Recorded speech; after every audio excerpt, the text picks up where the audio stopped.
21% of U.S. adults are illiterate. Really concerning number of students who truly do not see any value in learning, because as one of the 4th and 5th graders that I was teaching the other day asked me, why do I need to know any of this if a computer or AI can do it for me? The kids can't read, the kids can't write, the kids can't do this, neither can the adults. More than half of American adults read below a 6th grade level. And honestly, when you hear that statistic, it almost sounds unbelievable.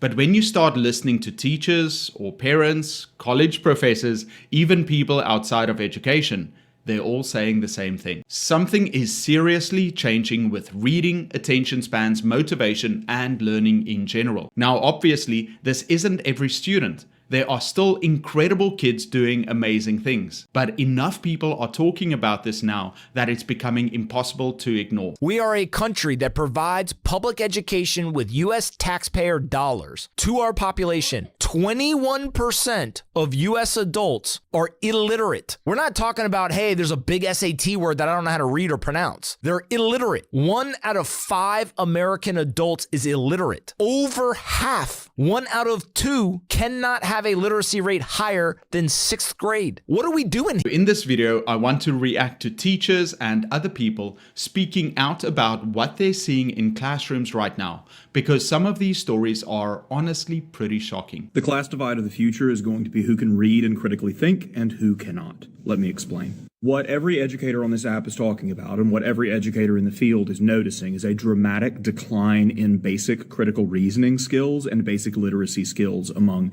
students. This is particularly pronounced among high school age students, where they're engaging with more complex material and can't grasp basic concepts or manage basic memory about those concepts. And what this is creating is a generation entering the workforce without basic comprehension skills that is going to make it very hard for them to keep and maintain any form of employment. That line about the future class divide being between people that can critically think and people who can't is kind of terrifying, because reading isn't just about books. It affects jobs, money, politics, relationships, almost every part of life. I teach 8th grade history, and I have 110-ish students. 2 of them are reading on grade level right now. 18 of them are at a kindergarten level. 55 of those students are between a 2nd and 4th grade level. But it's not just literacy. It's not just literacy, and it's not just like lack of content knowledge. It's not just critical thinking skills. It's basic thinking skills. My students can decode almost nothing. They cannot apply inference. They cannot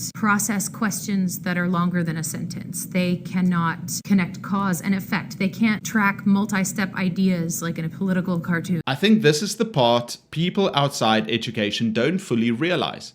Teachers aren't just saying kids struggle with reading. A lot of them are saying students are struggling with focus, reasoning, memory, attention spans, and even processing basic information. That's what makes this feel bigger than just a school issue.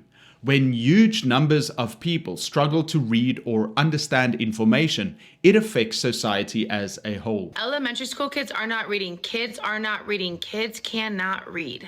It doesn't matter if your child's at an A school or if your child's at a D school or if your child's at a charter school or a private school. I have seen kids at all areas. They all struggle. They all struggle because they don't have exposure and they don't have consistency with reading. Exposure and consistency. These 2 things are most important when reading, and these kids are not exposed to reading at a young age, and they do not have consistent reading, whether that's at school, at home. They don't have enough exposure of reading in general. That point about exposure and consistency comes up over and over again. Reading is one of those things that needs constant practice. And honestly, teachers with 30 students in a classroom can only do so much alone. I actually think this is an important conversation too.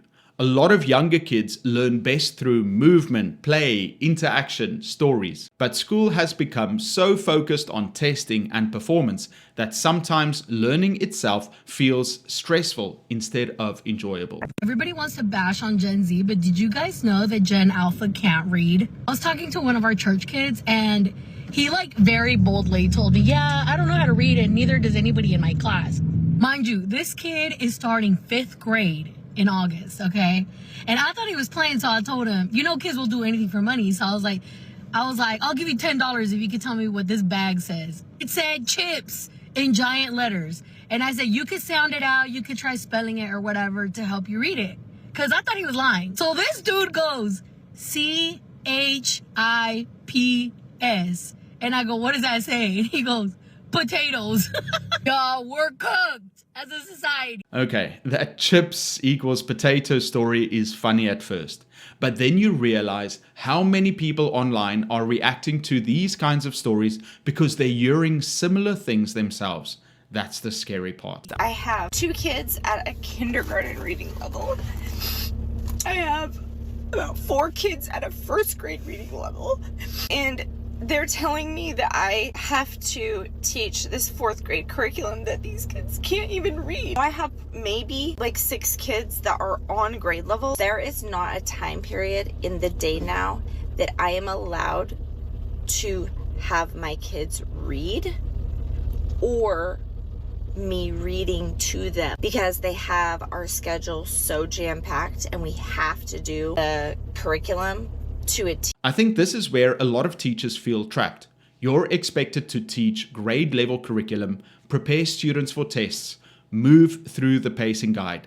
But what happens when students are years behind academically? That's one of the biggest struggles teachers are dealing with right now. High school teacher, I'm here to inform you that high school kids are doing way worse. They are reading 6 years below grade level. The only difference is a whole heap of these kids are going to graduate at the end of this school year. And we are expecting them to go to college and obtain jobs when they cannot even comprehend basic skills. There are literally high school kids reading on a 3rd grade reading level, and still states are expecting teachers to prepare kids and have them pass state tests are on or above grade level. See, the issue is schools have dumbed it down for kids. They have made it so easy that kids believe that their only job is to show up and behave, and that should be enough to get a passing grade and to go on to the next grade level. We have a real issue here, and please do not talk to me about graduation rates because Bugs Bunny could graduate in this. A lot of schools have accidentally sent the message that just showing up is enough. Not everywhere, obviously, but when students realize that they can pass without really mastering skills, motivation starts dropping fast. Everybody's talking about how kids can't read. Like, I see it everywhere. Kids can't read. Literacy rates all-time high. I just saw an article about how college professors are now reporting that their kids can't read. We could talk about the education system. We could talk about, teaching, reading, the curriculum. Don't get me started. I wrote a 29-page paper about choosing complex reading materials to teach reading. We could talk about it if you want, let me know. But I have a question for grown-ups. And I mean this nicely. Just, have you ever thought about how maybe kids aren't reading because they never see anyone else reading? Are you reading? Like, do you actually, when you get home and you're sitting and spending time with your family, do you guys sit down and read? I don't know. Maybe kids just don't have enough modeled behavior. Maybe we should start reading. I haven't read in a really long time, so drop it in the comments. What are you reading right now? This point about modeling is huge. Kids copy adults.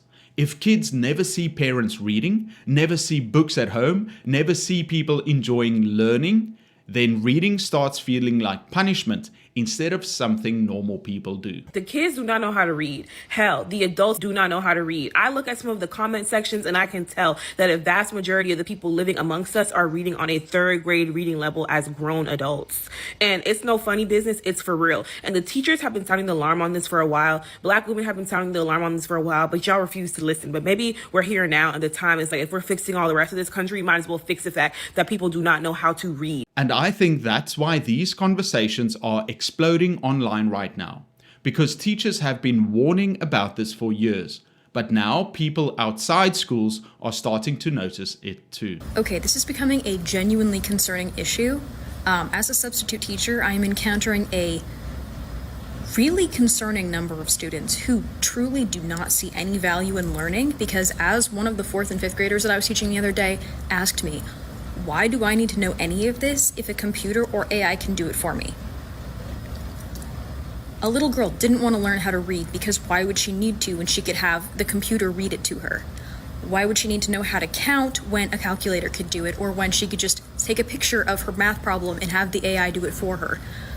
This is a legitimate issue because if for whatever reason we lose the ability to have access to these things, we have an entire generation of kids who's going to be entirely helpless without the internet, and that is not okay. If you as a parent are encouraging this behavior and allowing your child to use AI for everything, you have a problem and you need to be teaching them otherwise. The AI point is really interesting too, because students are starting to ask, why learn this if AI can do it for me? And that's going to become one of the biggest education debates over the next decade. I think this has already been happening, but it's going to be more pronounced. We're about to see a splitting of society, and I don't mean anything political. The splitting is going to be the people who live their life with completely unfiltered internet access from the second they were born, and the people that were raised by parents that kept them at least in some levels of moderation of technology and screen time. I'm telling you right now, it is going to be more obvious the people that exist that are one or the other. If you don't already know, we are seeing the enormous negative effects of kids who are being raised on iPads and in screen time. And one of the biggest issues that's coming from it is the complete inability to control and understand your emotions at all if you were nothing but screen time. Not to mention the inability for impulse control, needing constant, like having struggle with focusing, struggling with relationships, a sense of entitlement, as well as an element of narcissism where they feel like their life should revolve around them. They should have access to their thing all the time. No one can take what they want, what they need, what they should have out of. I actually agree with this part. Blaming one group doesn't really solve anything. Parents are stressed, teachers are overwhelmed, schools are under pressure, kids are addicted to screens.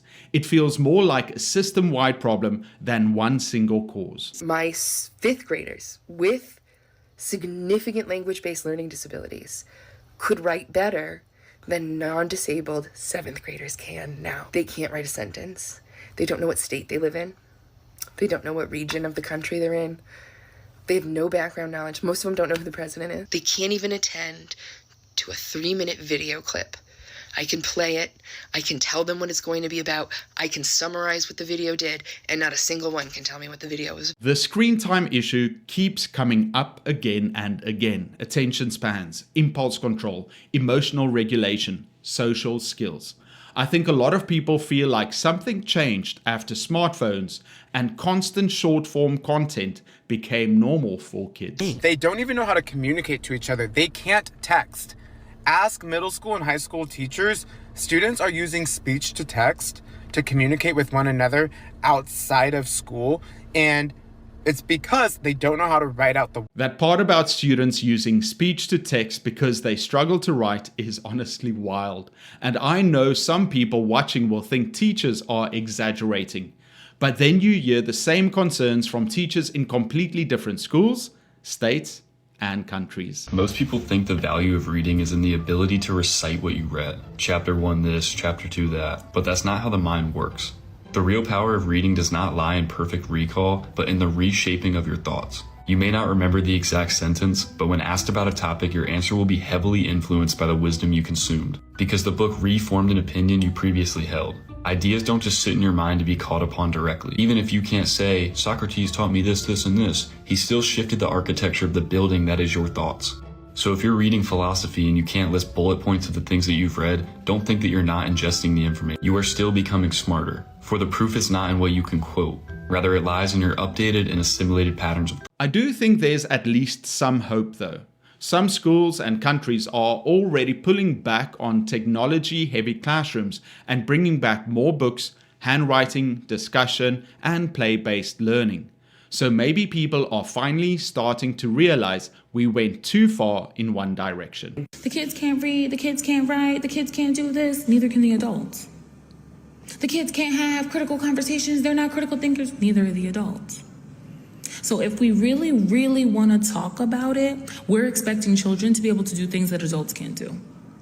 We're expecting for children to have deductive reasoning. We're expecting children to have basic levels of respect. We're expecting children to be able to operate and engage within the system and the way that it works and the way that it doesn't work. When we have millions and millions and millions of adults as proof that it doesn't work.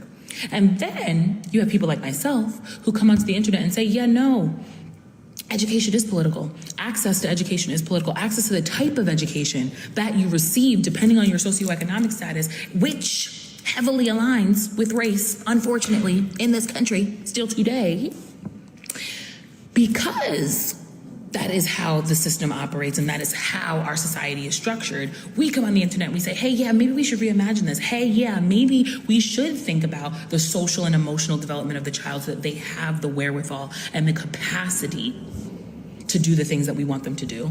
But then we recognize that the people who are in the positions of power don't have the skills that we want the children to get. And they also don't benefit from the skills that we want children to get. So we let them make money off of standardized exams that don't assess students on the things that are actually going to help them be successful. And then we yell at the children for not benefiting from a system that doesn't work for them and hasn't worked for them continuously, because we can see that through the literacy problem that we have, not only with the children, but also with the adults in this country. Yeah, it's fascinating.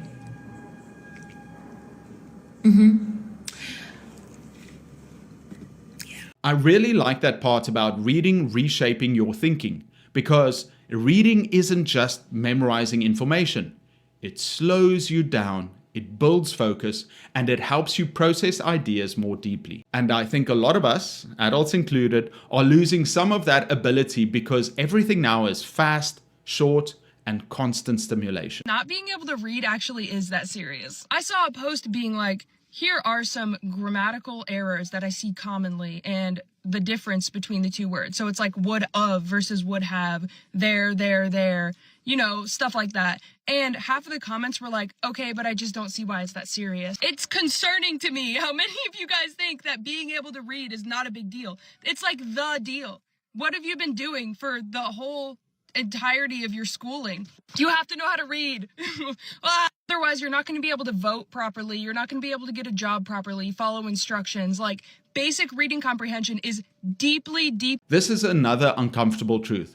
There are billion-dollar companies competing for human attention every second of the day. Apps, algorithms, notifications, shorts. And kids are growing up inside that environment from the time they're toddlers. And we don't really know what that's doing long term. Why is reading so important?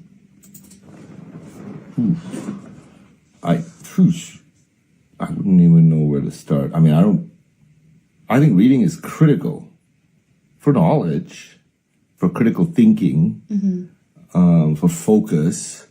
Reading forces that. And I think, I'm not saying that you can't gain knowledge or gain the benefits of knowledge through watching videos. You can, but like for me, it's a supplement. It's not the primary source of knowledge. And then there's just so much information out there. Reading expands your mind, right? It connects you better with our history. Nowadays, people they want to know. Sometimes adults expect kids to have skills that adults themselves are struggling with. Focus, critical thinking, emotional control, communication, and reading. So maybe this conversation is bigger than just kids these days. Maybe it says more about society in general right now. If your kids can't read, that is your fault. That's not the teachers. It's not their responsibility. They are with your kid for maybe 1-2 hours a day. You are with them for multiple hours. You are a blood relative. And when they were very, very young, you likely sat down with them while they just watched TV or while you did something else. But just remember, every time that you just handed them a tablet, handed them a phone, or just turned on the TV, you could have just as easily turned it off, picked up a book, and started reading it with them. You can still do that right now. It is literally not too late. But what we're not going to do is keep complaining at these teachers like their job is to raise your child. You're setting your kid up for failure, not them. Teach your kid to read. At the end of the day, I don't think this conversation is about blaming teachers, parents, or students. I think people are just realizing that something feels different. A lot of teachers feel it, parents feel it, even students.